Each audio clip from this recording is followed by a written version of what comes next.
अध्याय 18। अनंत लालसा। इस कहानी के माध्यम से कहानीकार ने मनुष्य की लालच की प्रवृत्ति को उजागर किया है कि किस प्रकार और अधिक पाने की लालसा मनुष्य को मौत के मुंह तक ले जाती है। दो बहनें थी। बड़ी का विवाह कस्बे में एक सौदागर से हुआ था। छोटी देहात में एक किसान से ब्याही गई थी। बड़ी का अपनी छोटी बहन के यहाँ आना हुआ। दोनों बैठी तो बातों का सूत चल पड़ा। बड़ी अपने शहर के जीवन की तारीफ करने लगी। देखो कैसे आराम से हम रहते हैं। फैंसी कपड़े और ठाठ के सामान, तरह तरह के खाने पीने की चीजें और तमाशे, थिएटर, दावतें व पार्टियां। छोटी बहन को बात लग गई।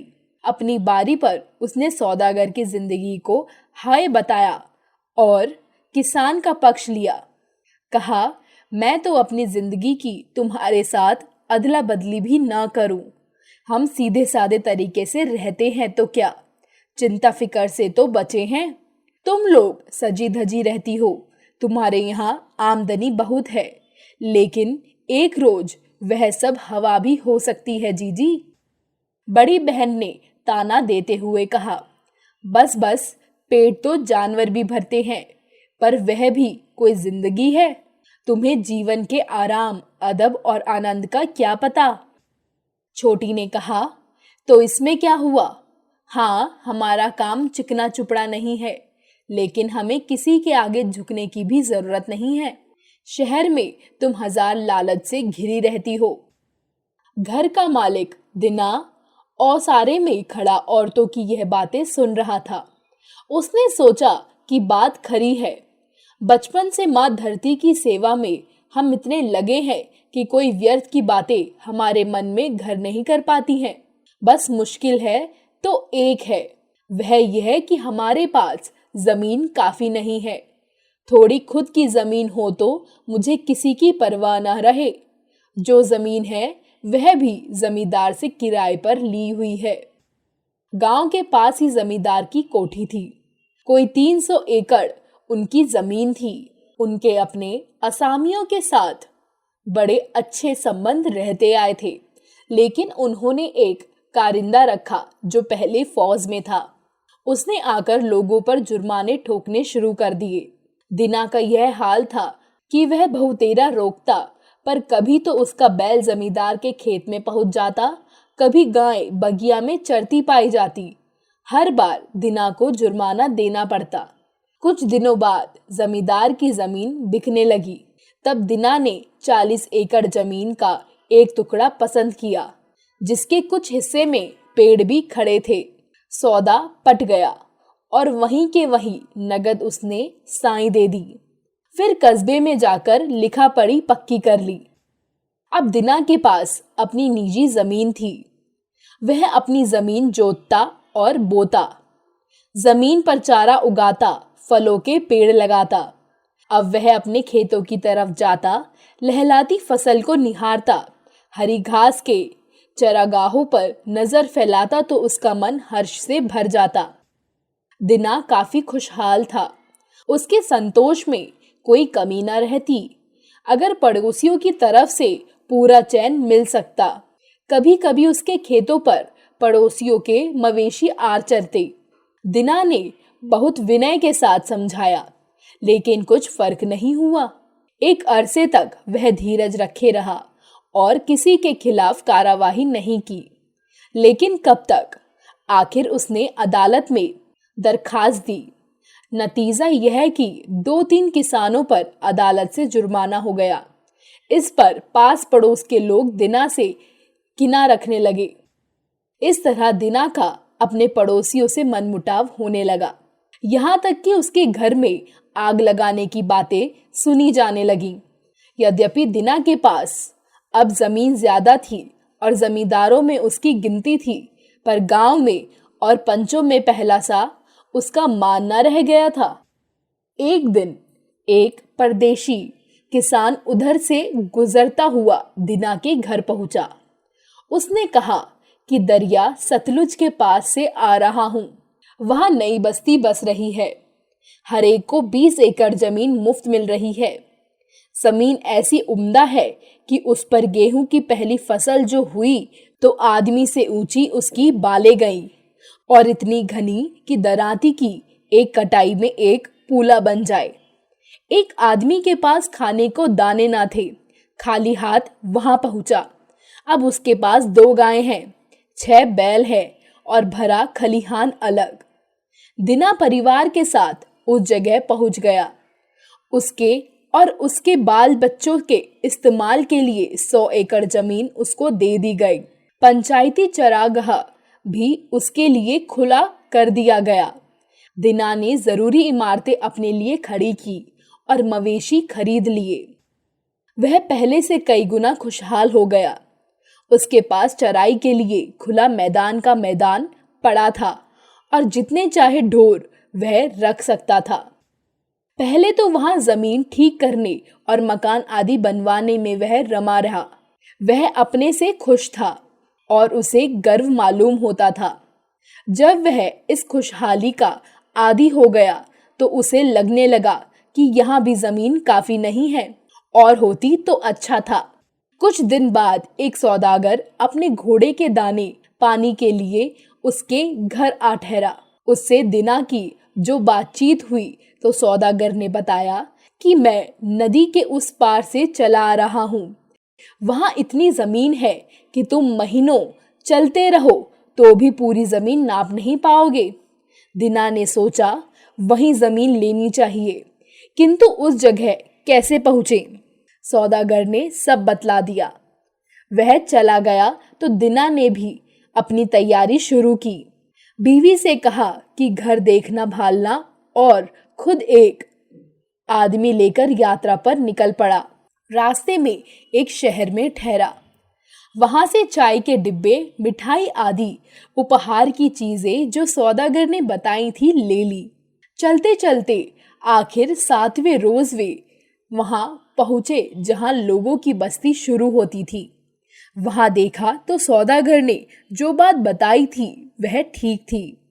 दरिया के पास जमीन ही जमीन थी, सब खाली थी। लोग उससे काम नहीं लेते थे।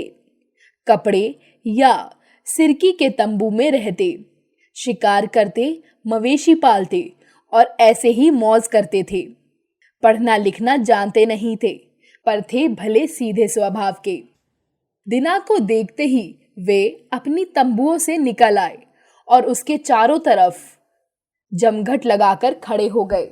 उनमें से एक दुभाषिए की मार्फत दीना ने बतलाया कि मैं जमीन की खातिर आया हूं।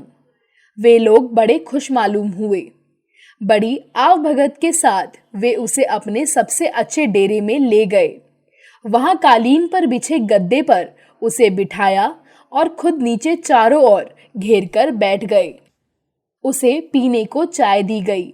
उसके आतिथ्य में बढ़ चढ़कर दावत हुई। दिना ने भी गाड़ी में से भेंट की चीजें निकाली और बांटी। लोग बड़े खुश थे। उन्होंने आपस में इस अजनबी की बाबत की खूब चर्चा की। फिर दुभाषिए से कहा कि मेहमान को सब समझा दो। दुभाषिए ने कहा कि ये लोग कहना चाहते हैं कि हम आपके आने से खुश हैं। बतलाइए कि हमारे पास कौन सी चीज है जो आपको पसंद है, ताकि हम उसी से आपकी खातिर कर सकें। दिना ने जवाब दिया कि जिस चीज को देखकर मैं बहुत खुश हूँ वह आपकी जमीन है। हमारे यहाँ जमीन की कमी है और वह इतनी उपजाऊ भी नहीं है।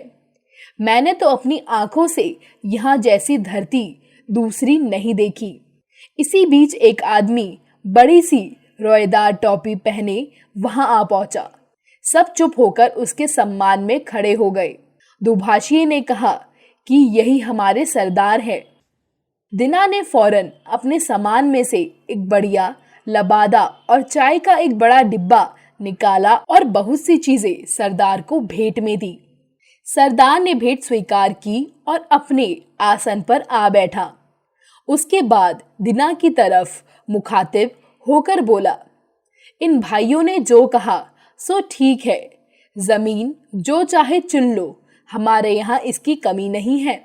दिना ने कहा, सुना है यहाँ एक सौदागर आया था, उसको आपने जमीन दी थी और उस बावत का कागज पक्का कर दिया था। वैसे ही मैं चाहता हूं कि कागज पक्का हो जाए। सरदार समझ गया, बोला, हाँ जरूर, यह तो आसानी से हो सकता है। हमारे यहाँ एक मुंशी है, उसके साथ कस्बे में चलकर लिखा पढ़ी पक्की कर ली जाएगी। दिना ने पूछा, जमीन किस भाव मिलेगी? हमारा भाव तो एक ही है, एक दिन के 1,000 रुपये। दिना समझा नहीं, बोला, दिन? यह दिन का हिसाब कैसा है? बताइए कितने एकड़? सरदार ने कहा, यह सब गिनना गिनाना हमसे नहीं होता, हम तो दिन के हिसाब से जमीन बेचते हैं। जितनी जमीन एक दिन में पैदल चलकर तुम नाप डालो वही तुम्हारी, और कीमत है दिन भर की 1,000 रुपये। दिना अचरज में पड़ गया, कहा, एक दिन में तो बहुत सारी जमीन घेरी जा सकती है। सरदार हंसा, कहा, हाँ क्यों नहीं, बस वह सब तुम्हारी, लेकिन एक शर्त है, अगर तुम उसी दिन उसी जगह ना आए जहां से चले थे तो कीमत जब्त समझी जाएगी। रात में दिना अपने बिस्तर पर लौटा रहा, पर उसे नींद नहीं आई। रह रहकर जमीन के बारे में सोचने लगा था, चलकर मैं कितनी जमीन नाप डालूंगा, कुछ ठिकाना है? एक दिन में लगभग 60 किलोमीटर तो आसानी से चल ही लूंगा। दिन आजकल लंबे होते हैं और 60 किलोमीटर जमीन उसमें आ जाएगी। उसमें से घटिया वाली तो बेच दूंगा या किराए पर उठा दूंगा, लेकिन जो चुनी हुई उम्दा जमीन होगी वहां अपना फार्म बनाऊंगा। 2 दर्जन बैल फलिहाल काफी होंगे, 2 आदमी भी रखने होंगे। कोई 150 एकड़ में तो खेती करूंगा, बाकी बटाई के लिए। दिना सवेरे उठा और गाड़ी में सोते हुए अपने आदमी को जगाया, कहा कि गाड़ी तैयार करो। खुद लोगों को बुलाने चल दिया। जाकर कहा, सवेरा हो गया, जमीन नापने अब चल पड़ना चाहिए। सब लोग उठे और इकट्ठे हुए। सरदार भी आ गए। चलने से पहले उन्होंने चाय की तैयारी की और दिना को चाय के लिए पूछा, लेकिन चाय के कारण और देर होने का ख्याल कर उसने कहा, अगर जाना है तो हमको चल देना चाहिए, वक्त तो बहुत हो गया। एक टेकड़ी पर पहुंचकर सरदार ने आगे तक फैले मैदान की तरफ हाथ उठाकर दिना से कहा, देखी, जहां तक नजर जाती है वहां तक हम लोगों की जमीन है, इसमें जो तुम चाहो ले लो। दिना की आंखें चमक उठी। धरती एकदम अछूती थी, हथेली की तरह दमदार और मुलायम, काली ऐसी कि बिनौला, और जहां कहीं जरा निचान था वहां छाती भर तरह तरह की हरियाली छाई थी। सरदार ने अपने सिर की रोएदार टोपी उतारकर धरती पर रख दी और कहा, यह निशान रहा, यहाँ से चलो और यहीं आ जाओ। जितनी जमीन चल लोगे वह तुम्हारी होगी। दिना ने भी रुपए निकाले और गिनकर टोपी पर रख दिए। फिर उसने अपना कोट उतार लिया, अगोछे में रोटी रखी, आस्तीनें चढ़ाई, पानी का बंदोबस्त किया और चलने को तैयार हो गया। कुछ क्षण सोचता रहा कि किस तरफ को चलना बेहतर होगा। सभी तरफ का लालच होता था। उसने तय किया कि आगे देखा जाएगा, पहले तो सामने सूरज की तरफ ही चले। एक बार पूरब की ओर मुंह करके खड़ा हो गया, अंगड़ाई लेकर बदन की सुस्ती हटाई। सोचने लगा, मुझे वक्त नहीं खोना चाहिए, क्योंकि ठंडे ठंडे में रास्ता अच्छा पार हो सकता है। सूरज की पहली किरण का उसकी ओर आना था कि दिना कंधे पर फाफड़ा संभाल खुले मैदान की ओर चल दिया। 1000 मीटर चलने पर वह रुका। वहां एक गड्ढा बनाया और घास ऊंची चीन दी कि आसानी से दिखाई दे सके।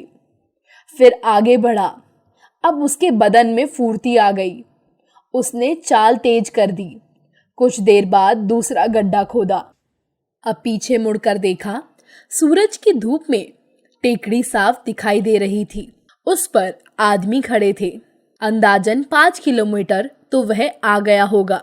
धूप में ताप आ गया था। वास्कट उतारकर उसने कंधे पर डाल ली और फिर चल पड़ा। अब खासी गर्मी होने लगी। उसने सूरज की तरफ देखा। वक्त हो गया था कि कुछ खाने पीने की बाबत भी सोचा जाए। एक पहर तो बीत गया, लेकिन दिन में 4 पहर होते हैं। अभी क्या लौटना, अभी क्या जल्दी है, लेकिन जूते उतार डालूं। यह सोच उसने जूते उतार कर हाथ में ले लिए और बढ़ चला। अब चलना आसान था। सोचा अभी 5 किलोमीटर और भी चल लूं, तब दूसरी दिशा लूंगा। कैसी उम्दा जगह है, इसे हाथ से जाने देना हमाकत है।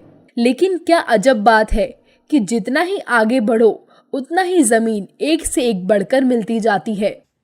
कुछ देर वह सीधा चलता रहा, फिर पीछे मुड़कर देखा तो टेकड़ी मुश्किल से दिखाई पड़ती थी और उस पर के आदमी रेंगती चींटी से मालूम होते थे। और वहां धूप में जाने क्या कुछ चिलकता हुआ सा दिखाई पड़ता था। दीना ने सोचा, ओ मैं इधर काफी बढ़ गया हूं, अब लौटना चाहिए। पसीना बहता जा रहा था और प्यास भी उसे लग आई थी। यहाँ ठहरकर उसने गड्ढा बना करके ऊपर घास का ढेर चिन दिया। उसके बाद पानी पीकर सीधा बाई ओर मुड़ गया। वह चलता गया। घास ऊंची थी और गर्मी बढ़ रही थी। वह थकने लगा। उसने सूरज की तरफ देखा। सिर पर दोपहरी आ गई थी। सोचा अब जरा आराम कर लेना चाहिए। वह बैठ गया, रोटी निकालकर खाई और कुछ पानी पिया। लेटा नहीं कि कहीं नींद न आ जाए। इस तरह कुछ देर बैठने के बाद आगे बढ़ा। पहले तो चलना आसान हुआ। खाने से उसमें दम आ गया था, लेकिन गर्मी तीखी हो चली और आंखों में केप सी आने लगी। तो भी वह चलता ही गया। सोचा कि तकलीफ घड़ी 2 घड़ी की है, आराम जिंदगी भर का हो जाएगा। इस तरफ भी उसने काफी लंबी राह नापी। वह बाईं तरफ मुड़ने ही वाला था कि आगे की जमीन उम्दा दिखाई दी। उसने सोचा कि इस टुकड़े को छोड़ना तो मूर्खता होगी। यहाँ सनिये की झाड़ी ऐसी होगी कि क्या कहना। यह सोच उस टुकड़े को भी नाप डाला और पार आकर निशान बना दिया। फिर दूसरी तरफ मुड़ा। यहाँ से टेकड़ी की जगह मुश्किल से पहचानी जाती थी। दीना ने सोचा कि खेत की ये 2 भुजाएं मैंने ज्यादा नाप डाली हैं, अब इधर कुछ कम ही रहने दे। वह तेज कदमों से तीसरी तरफ बढ़ा। सूरज ढल रहा था और दीना तीसरी दिशा में 3 किलोमीटर मुश्किल से तय कर पाया था। मुकाम से अभी वह 15 किलोमीटर दूर था। उसने सोचा कि छोड़ो, जाने भी दो। मेरी जमीन की एक बाजू छोटी रह जाएगी तो छोटी सही, लेकिन अब सीधी लकीर में मुझे वापस चलना चाहिए। जो ऐसे कहीं मैं दूर निकल गया तो बाजी गई। अरे इतनी ही जमीन क्या थोड़ी है। नाक की सीध बांधकर वह टेकड़ी की तरफ चला, लेकिन अब चलना मुश्किल हो रहा था। धूप उसका सत ले चुकी थी। नंगे पैर जगह जगह कट और छिल गए थे और टांगे जवाब दे रही थी। जरा आराम करने का उसका जी हुआ, लेकिन यह कैसे हो सकता था। सूरज छिपने से पहले उसे वहां पहुंच जाना था और सूरज किसी की बाट देखता बैठा नहीं रहता। वह पल पल नीचे ढल रहा था। दीना जी तोड़ चलने लगा। चलने में सांस फूलती और कठिनाई होती थी, पर वह तेज कदम रखता गया। लेकिन जगह अब भी दूर थी। यह देख उसने दौड़ना शुरू किया। कंधे से वास्कट उतारकर फेंक दी और जूते भी।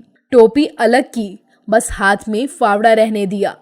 रह रहकर सोचता कि अब मैं क्या करूं। अब सूरज छिपने से पहले मैं वहां कैसे पहुंचूंगा। इस सोच और डर से वह हांफने लगा। वह पसीना पसीना हो रहा था, मुंह सूख रहा था, फिर भी वह भागता ही जाता था। छाती उसकी धौकनी की तरह चल रही थी।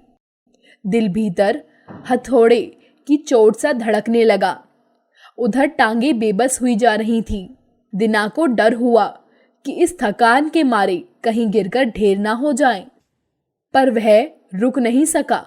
सोचा उसने कि इतना भागकर भी अगर रुकूंगा तो वे सब मुझ पर हंसेंगे और बेवकूफ बनाएंगे। इसलिए उसने दौड़ना ना छोड़ा, दौड़ता ही गया। आगे लोगों की आवाज सुन पड़ती थी।